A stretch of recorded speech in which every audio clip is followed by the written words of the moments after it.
So Scotty, I guess the tail of the tape's that first quarter, down like 30-9 after the first quarter. What was sort of your feeling in that first period? Not great, obviously.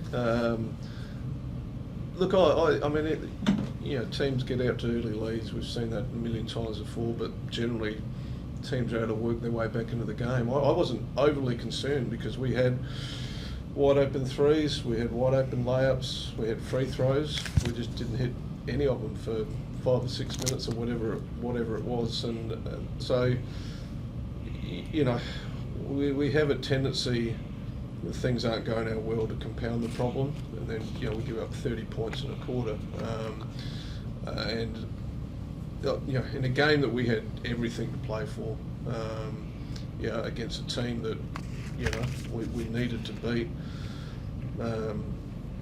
we serve up that shit show, and that's that is bitterly disappointing. I don't have a lot of answers right now. I felt even the way the game was going, even that last quarter, I felt we were a couple of baskets away from getting back into the game. I looked down, the guy was about to call a timeout. He could obviously sense it as well at one point, but we were just never ever able to get over that hump, and that thing was 18, 20, 25, and we're just never able to bridge the gap.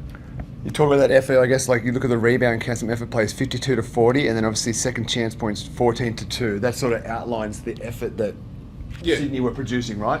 Absolutely. The second half, the second quarter, I think it was, they had 15 points, and 8 points of those were off offensive rebounds. We did all the hard work, and look, I mean, I should take it a dial it back a bit.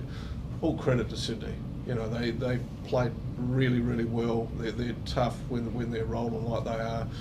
They've got those big bodies that are difficult to block out. But I said at half time, I'd rather you just hammer someone and put them on the foul line and make them beat us in a different way. There was a lack of physicality I felt from us for the majority of that game, and they were able to dictate the terms.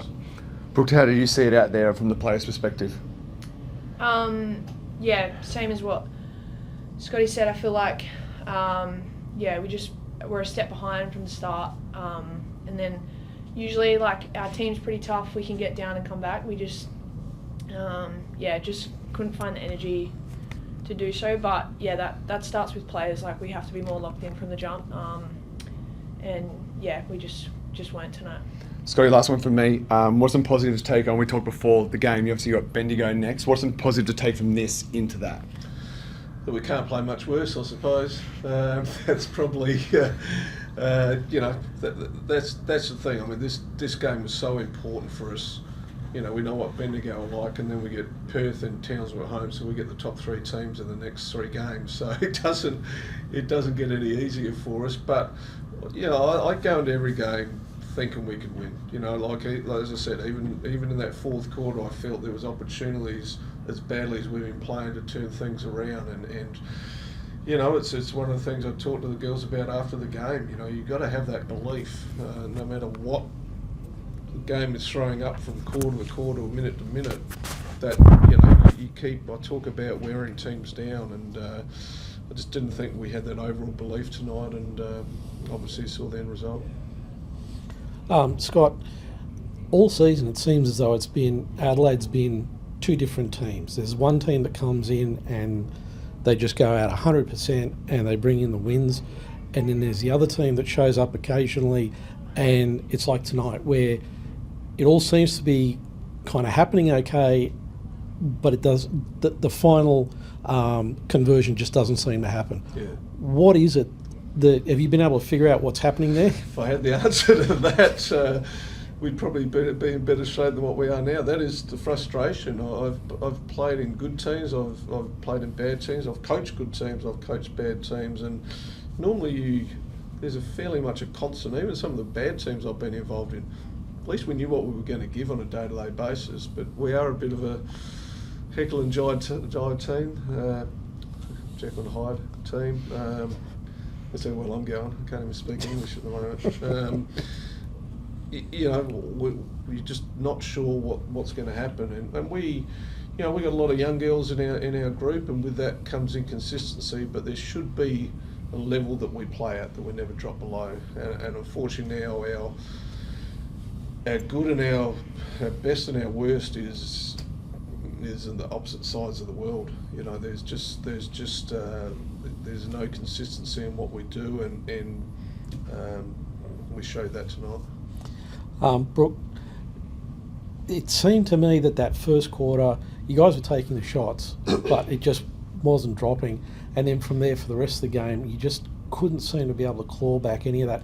Was there anything that you see, looking back at it now, that you guys could have done differently? I think, like we spoke about that, obviously they went on that,